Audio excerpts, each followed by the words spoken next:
तो देखा आपने, भाजपा कार्यालय में काउंटर लगाकर इस्तीफा देने का सिलसिला चल रहा है।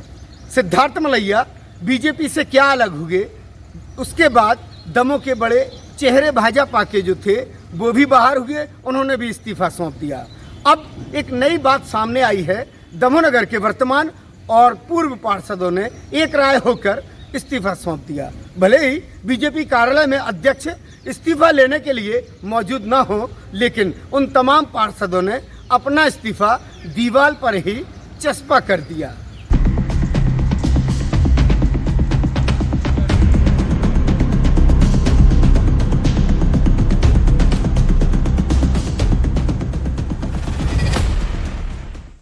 हमोरों के इस्तीफा में ऊपर आसमान वालों की रोड है। देखो हम लोग क्यों वजह से इस्तीफा दे रहे हैं? बात भी नहीं, उनको बात सुनना चाहिए ना कि वजह तो बताओ। हम लोग वैसे ही दमोह क्षेत्र में महिलाएं निकलती हुई हम लोगों ने कैसे कैसे निकल के पार्टी का काम किया और घर की बातें सुनी और हम लोग आज इस्तीफा देने के लिए आए थे। अब जब उनको आना था और हम लोगों से पूछना था।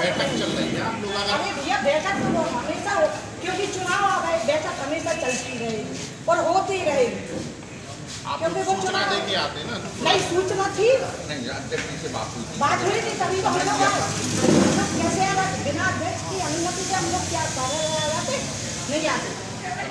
बाकी उन लोगों को अध्यक्ष का दायित्व नहीं बनता क्या कि महिलाएं दे रही तो क्यों दे रही है? अगर वो हमसे पूछो तो बात क्या है, बैठक खत्म हो जाए आपको बुलाएंगे, उन्हें पूछना चाहिए हम लोगों को, फिर हम लोग बता दें उनको कि भैया हम लोग इसलिए इस्तीफा दे रहे, किसी के कहने से नहीं दे रहे और चुनाव होगा तो बुला देगा। तो ऐसे नहीं वरिष्ठ लोग जो पूछ पड़ा कह रहे मेरे बुलाए नहीं जा रहे हैं तो हम पार्टी में दे रहे हैं, मतलब नहीं इस्तीफा देने का मतलब। विगत कई महीनों से पार्टी से उपेक्षित एवं भारतीय जनता पार्टी द्वारा कोई भी कार्यक्रम आयोजित होता है तो उसकी कोई जानकारी भी नहीं दी जाती है। मेरे साथ साथ ऐसे अनेक वरिष्ठ कार्यकर्ता और सक्रिय कार्यकर्ता हैं जो विगत कई दिनों से उपचुनाव 2021 के बाद से उपेक्षित चल रहे थे। इसकी जानकारी आदरणीय जिलाध्यक्ष जी को दी गई कि कार्यक्रम की कोई सूचना प्राप्त नहीं होती, तो उस पर उन्होंने कोई कार्रवाई नहीं की।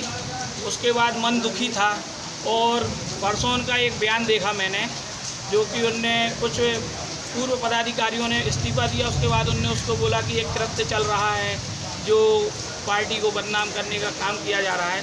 तो मैं उन्हें ये बताना चाह रहा हूँ कि पार्टी को बदनाम करने का कृत्य आप लोगों के द्वारा किया जा रहा है।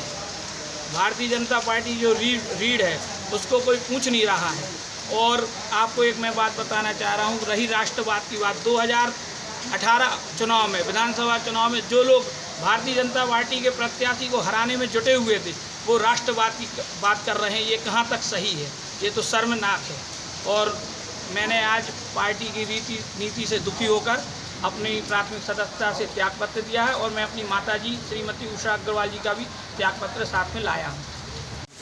विगत सवा साल से जैसा कि आप लोग देख रहे हैं उपचुनाव के बाद से ही भारतीय जनता पार्टी के जो निष्ठावान कार्यकर्ता थे उनकी निष्ठाओं पर जो सवालिया निशान उठाए जा रहे हैं। तो विगत 2 दिन पहले जो माननीय जिलाध्यक्ष जी के द्वारा एक बयान दिया गया उससे आहत होकर हम सब कुछ पूर्व पार्षद हैं इसमें जो 10 साल से और 15 साल से पार्षद हैं, इन सब भावनाओं से आहत होकर हम सब इस्तीफा दे रहे हैं। हमोरों के इस्तीफा में ऊपर आसमान वालों की रोड है।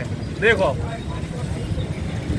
अब देखने लायक होगा आगामी चुनाव के नतीजे क्या निकल कर आते हैं। कहीं ऐसा ना हो कि भाजपा का ये निर्णय खुद भाजपा पर ही भारी पड़ जाए। इम्तियाज चिश्ती, दमोह।